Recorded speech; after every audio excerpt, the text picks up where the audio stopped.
The day my father died, I was in his office reviewing quarterly projections for Sterling Innovations' new medical device division.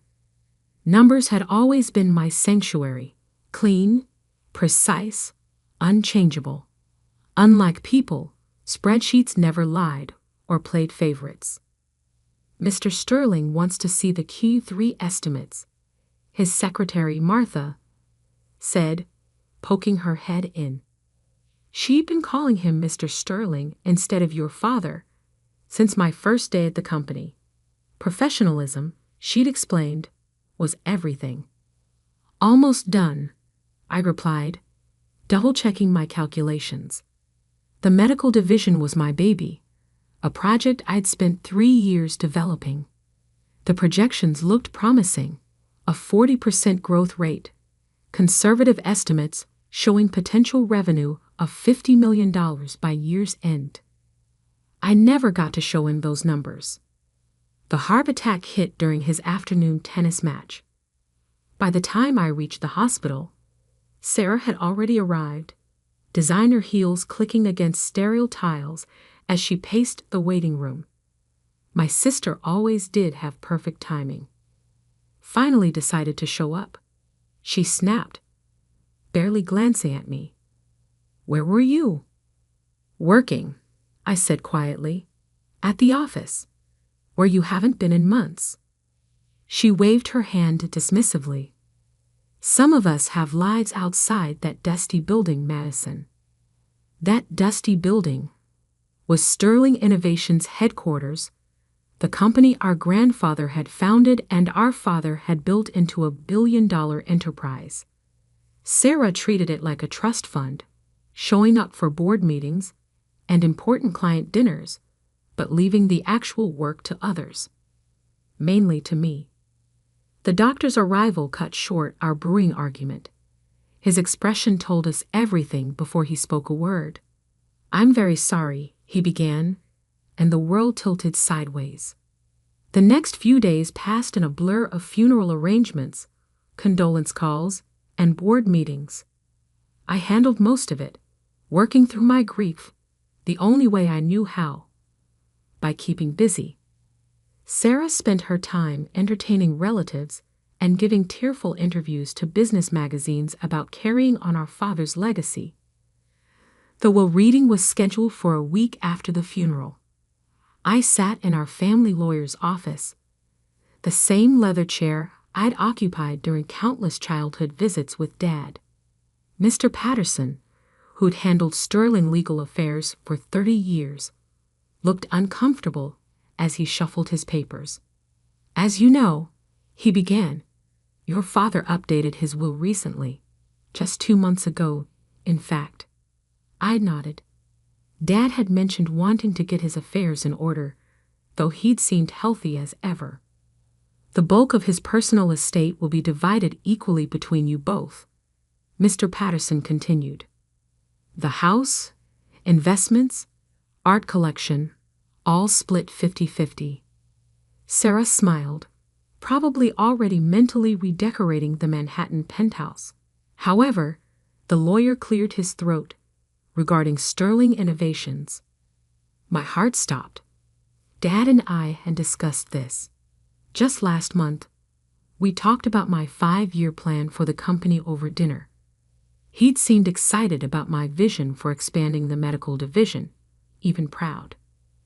Control of the company, including the position of CEO and chairperson of the board, will pass to Sarah Sterling. The words hit like physical blows. Sarah's triumphant gasp barely registered through the roaring in my ears. "There must be some mistake," I managed. "Dad and we had plans. The medical division is specifically addressed." Mr. Patterson cut in gently. "Your father left instructions that all current projects should be reviewed by the new CEO for viability." Sarah's smile turned predatory. "Don't worry, little sister. I'll give your pet project all the attention it deserves." I sat there numb as Mr. Patterson continued reading. The details washed over me: voting shares, board positions, corporate structure. All I could think about was Dad's voice during our last dinner. The medical division could change lives, Madison. It's exactly the kind of innovation Sterling needs. Had it all been lies? The next morning, I arrived at the office early. As usual, my security badge still worked, though I wondered how long that would last. The medical division team was waiting for my morning briefing. 15 brilliant engineers and researchers who trusted my vision. I heard about the will reading, Martha said softly as I passed her desk. I'm so sorry, Madison. I managed a weak smile. Thanks, Martha. Has she arrived yet? 3rd floor. Moving into the executive office already. Of course she was. Sarah never wasted time claiming what she thought was hers. I made it through the briefing somehow, focusing on technical details and development timelines. My team knew something was wrong, but they were kind enough not to ask. These people had followed me, believed in me. What would happen to them now? The answer came sooner than expected. Madison. Sarah's voice cut through the quiet hum of the engineering floor. She stood in the doorway of our research lab, looking absurdly out of place in her camel suit. We need to talk. I followed her to what had been Dad's office. She'd already replaced his degrees and family photos with modern art pieces. His old leather chair, worn from years of late nights and important decisions, was gone, replaced by something sleek and strong. I've been reviewing the numbers, she said, perching on her new throne. The medical division is hemorrhaging money. It's a development phase, I explained, fighting to keep my voice steady. The projections show whatever you want them to show. She tossed a folder onto the desk, my carefully prepared reports. This isn't what Sterling Innovations needs right now. We're streamlining operations, focusing on our core business. Core business? I couldn't believe what I was hearing. Dad always said innovation was our core business. It's literally in our name. Dad isn't here anymore. Sarah's voice turned cold, and frankly, neither should you be. I stared at her, this stranger wearing my sister's face. What are you saying? I'm saying you're fired, Madison. Clear out your office by the end of the day. Security will escort you out. The world seemed to stop. You can't do this. I built that division from nothing. Those people trust me. Those people, she cut in, work for Sterling Innovations, my company now. And you, she smiled, the same smile she'd used when stealing my toys as children. You're worthless to this company. Always have been, really. Playing with your little projects while I learned how business really works. By partying with board members and kissing up to investors. I shot back. When's the last time you actually developed anything? Development is for employees, she said dismissively. Leadership is about vision, and my vision doesn't include you. I stood there, hands shaking, as decades of competition and resentment crystallized into this moment. Dad believed in me, I said quietly. Dad pitied you, Sarah replied. Why do you think he left me in charge? Now get out of my office before I call security. I walked out with my head high, past Martha's tearful face, past my confused team members, past the security guard who'd known me since I was a child. One box of personal items, family photos, engineering awards, the prototype of my first patented device. A life's work reduced to a cardboard box. My phone buzzed as I reached my car. A message from an unknown number. Meet me at Joe's Diner tomorrow, 3 p.m. Come alone. There's something you need to know about your father's safe. I stared at the message, wondering if grief was making me hallucinate. Dad's safe. The old one in his home office? Sarah would have cleaned that out already, along with everything else. But what did I have to lose? Little did I know, that message would change everything.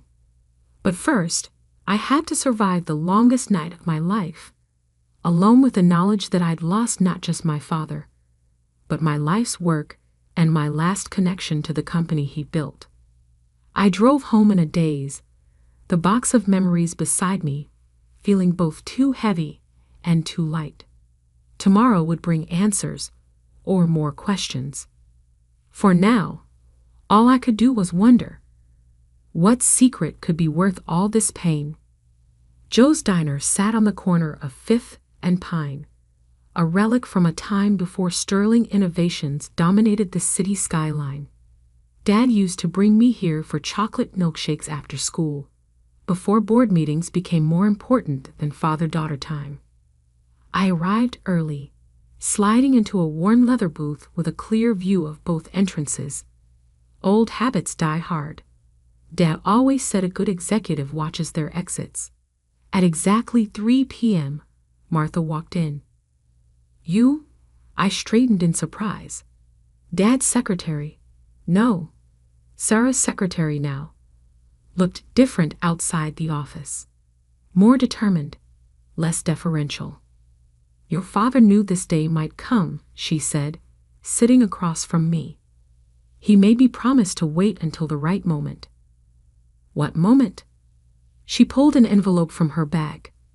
"The moment your sister showed her true colors." Inside the envelope was a single key and a handwritten note in Dad's familiar scrawl. "West Wall, behind the Monet. December 14, 1989. Dad's old safe. I breathed. But Sarah must have opened it already. Martha smiled. "That's what she thinks. Your father had 2 safes in his study. The obvious one, behind his desk. That's where he kept standard documents, things he expected people to find. But the real safe, his private safe." She tapped the key. "Only 3 people knew about it. Him, me, and now you." "Why you?" "Because I've been more than just a secretary for 30 years, Madison. I was your father's most trusted confidant. I knew things about sterling innovations that even the board doesn't know." My mind raced. December 14, 1989. Why was that date familiar? "The day Sterling Innovations went public," Martha supplied, reading my expression. "Also the day your mother left." The memory hit hard. I was 6, Sarah 10. Mom walked out during Dad's IPO celebration, leaving nothing but a note and a lifetime of trust issues. "What's in the safe?" "I don't know," Martha admitted. "But your father said if anything happened to him, if Sarah ever tried to push you out, I should make sure you found it." She glanced at her watch. "Sarah's in board meetings all afternoon. The house will be empty." I gripped the key tightly. "Why are you helping me?" "Because I watched you grow up in that company. While Sarah was partying through college, you were interning in the labs. When she was dating board members' sons, you were filing patents. You are your father's daughter, Madison, his true heir." She stood up. "The company needs you. More than anyone knows." 20 minutes later, I let myself into my childhood home. Everything felt different, colder somehow, as if Sarah's presence had already begun erasing decades of memories. The study was exactly as Dad had left it, probably the only room Sarah hadn't changed yet. The Monet, an original, worth millions, hung innocently on the west wall. With trembling fingers, I lifted it. There, almost invisible against the wood paneling, was a seam. The key fit perfectly. Inside the wall safe were 3 items: a thick manila envelope, a USB drive, and a smaller envelope with Sarah's name on it. I opened the manila envelope first. Inside was a detailed report from a private investigator, dated 6 months ago. My hands shook as I read. Subject: Sarah Sterling investigation confirms systematic embezzlement from Sterling Innovations Medical Research Fund. Estimated total, $28.7 million. Funds traced to offshore accounts and real estate purchases under alias Jennifer Blake. Photos spilled out. Sarah meeting with shady lawyers. Documents showing money transfers. Property deeds in the Cayman Islands. The USB drive contained something even more damaging. Video recordings of Sarah selling Sterling trade secrets to competitors. She'd been sabotaging the company from within for years. But it was the letter with her name that explained everything. Dad's final message to his eldest daughter. Sarah, by the time you read this, you'll think you've won. The company will be yours, just as you always wanted. You'll believe I chose you over Madison. You're wrong. I've known about the embezzlement for months. The traded secrets, the offshore accounts. All of it. I gave you chances to come clean, to prove you could change. You failed every test. The will you think gives you control? It's a trap. The real transfer of power was executed months ago. Everything, the voting shares, operational control, even my board seat, was legally transferred to Madison through a series of blind trusts. Your CEO in name only. The moment you open this safe, those trusts activate. Madison becomes majority shareholder and true CEO of Sterling Innovations. I loved you, Sarah, but I had to protect the company. More importantly, I had to protect your sister from you. The choice is yours now. Resign quietly, return the stolen funds, or face criminal charges. Madison will know what to do. Dad. My phone buzzed. A text from Martha. The board meeting just ended. Sarah's headed to the house. I quickly photographed everything, then replaced it exactly as I'd found it. The front door opened just as I rehung the monet. What are you doing here? Sarah's voice cracked like a whip. I turned slowly, saying goodbye to Dad's office, since you'll probably redecorate this room too. Get out before I call the police. I walked past her, pausing in the doorway. You should check Dad's safe, by the way. The real one, behind the monet. Interesting reading material. Her face paled. What are you talking about? Ask Martha for the key. Or better yet, ask her about December 14, 1989. I smiled. Goodbye, Sarah. See you at tomorrow's board meeting. I heard her heels clicking frantically across the floor as I left, knowing she'd find exactly what Dad wanted her to find. In my car, I pulled out my phone and dialed the number for Sterling Innovations' head of security. Jack. Madison Sterling. I need you to lock down all company servers immediately. Authorization code Victor Echo 9. And put a hold on any transfers from our research accounts. Yes, Miss Sterling, he replied without hesitation. Dad's loyal people were still in place, just as he planned. Next, I called our family lawyer. Mr. Patterson, it's time to execute the Phoenix Protocol. Are you sure? He asked. Once we activate those trusts, there's no going back. I thought about Sarah's face when she fired me, about the years of sabotage, about Dad's final act of protection. I'm sure. My sister needs to learn that some safes hold more than just secrets. They hold justice. Tomorrow would bring chaos, board meetings, legal challenges, perhaps even criminal charges. But for now, I smiled, knowing Dad had outplayed us all. The medical division would survive. Sterling Innovations would thrive. And Sarah? She was about to learn what Dad always taught me. In business, as in life, the truth will always come out. All it takes is the right key, the right safe, and the right moment. The Sterling Innovations boardroom had always reminded me of a gladiator arena. 24 stories up, floor-to-ceiling windows offering a panoramic view of the city our family had helped build, and a massive oval table where corporate warriors fought their battles. I arrived early, watching the sunrise paint the skyline in shades of gold. Martha had already prepared the room, folders at each seat, coffee service arranged precisely, blinds adjusted to minimize glare. The little details that made big moments work.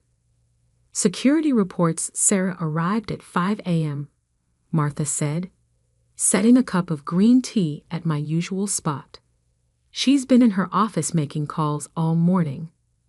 I nodded, picturing my sister's desperation. Any transfers get through? No.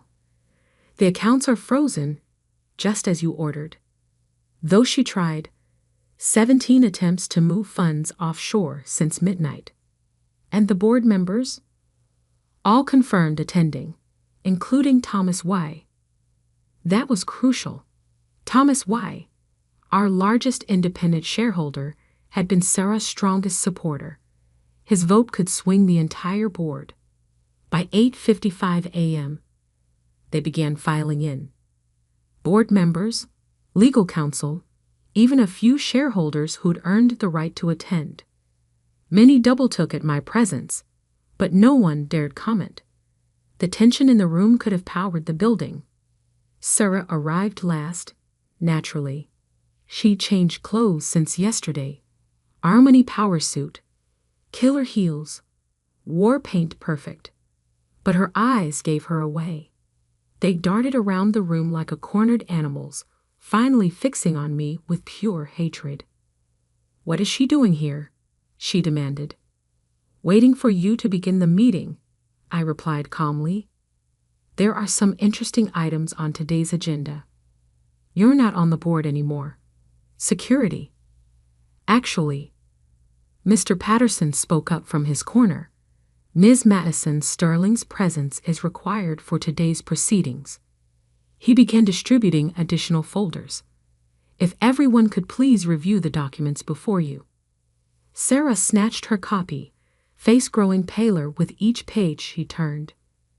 The room filled with murmurs, as others did the same. "This is impossible," she finally spluttered. "These trusts, they can't be legal."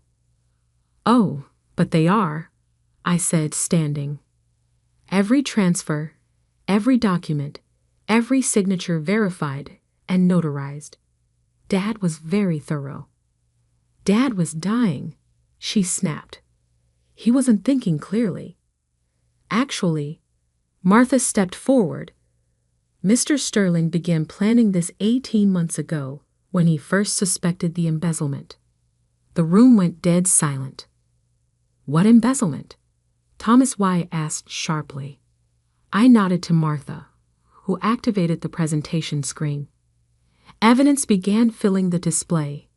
Bank transfers, property records, emails between Sarah and our competitors. $28 million, I announced to the stunned room. Stolen from our medical research division. Our father's private investigation confirmed it all. Lies. Sarah slammed her hands on the table. This is a desperate attempt to what, Sarah? To protect the company? To stop you from selling our trade secrets? I pulled out my phone. Should I play the videos Dad collected? The ones showing you meeting with our competitors? She lunged for the phone, but security was faster. 2 guards materialized beside her, firm but professional. "Miss Sterling," the head of security addressed Sarah. "We need you to remain seated." "This is my company," she shrieked. "I am the CEO." "No," I said quietly. You're not. You never were. The will was a test. Dad's final chance for you to prove you could change. Instead, you showed exactly why. He couldn't trust you with his legacy. Thomas Way stood up. I moved for an immediate vote of no confidence in Sarah Sterling's leadership. Seconded, another board member quickly added. You can't do this. Sarah's voice cracked. Daddy gave me the company. Dad gave you a choice. I corrected. Return the stolen funds and resign quietly, or face criminal charges. Time to choose, sister. She looked around the room, finding no allies in the faces surrounding her. All these people she charmed and manipulated over the years. Now they saw her true nature. Fine, she spat. You want the money back. Take it. But don't think this means you've won. I'll fight this in court. You'll what? I interrupted. Reveal how you embezzled millions? How you sold company secrets? How you fired the legitimate CEO hours after Dad's funeral? I shook my head. Think carefully about your next move, Sarah. Prison jumpsuits come in designer orange these days. Mr. Patterson cleared his throat. There is another option. One your father prepared. He slid a document across the table. Sarah's hands shook as she read it. A full confession in exchange for immunity from prosecution, I explained. Sign it, return every penny you stole, and you can walk away. Keep a small trust fund, even. Enough to live comfortably, if not extravagantly. And if I refuse? Then I'd press charges. The evidence goes to the SEC, the FBI, and every news outlet in the country. The great Sarah Sterling, brought down by her own greed. Tears smeared her perfect makeup as she stared at the document. For a moment, I saw past the designer armor to the sister I'd once admired, once loved. Was any of it real? I asked softly. Did you ever actually care about the company? About Dad's legacy? I cared about winning, she whispered. That's what Dad taught us, wasn't it? Win at all costs? No, I shook my head. That's what you chose to learn. Dad taught us to innovate, to build, to make things better. You just couldn't see past your own reflection. She picked up the pen, hand trembling slightly. You think you're so perfect, have you? Daddy's real hair? The true Sterling? No, Sarah. I just think I'm the sister who didn't betray everything our family built. The scratch of her signature echoed in the silent room. As soon as she finished, security stepped forward. Please escort Ms. Sarah Sterling from the building, I instructed. Her credentials have already been deactivated. She stood, straightening her designer jacket one last time. Congratulations, little sister. You finally won. This was never about winning, Sarah. It was about protecting what Dad created, what we were supposed to protect together. As the doors closed behind her, Thomas Weiss spoke up. I moved to formally recognize Madison Sterling as CEO and chairperson of Sterling Innovations, effective immediately. The vote was unanimous. Hours later, after the press releases were drafted, the employees notified, and the initial shockwaves had subsided, I stood in Dad's old office, my office now. Martha brought in a box I'd requested from storage. Are you sure about this?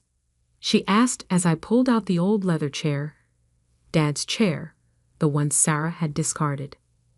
Some things shouldn't change, I said, running my hand over the worn leather. Some legacies deserve to be preserved.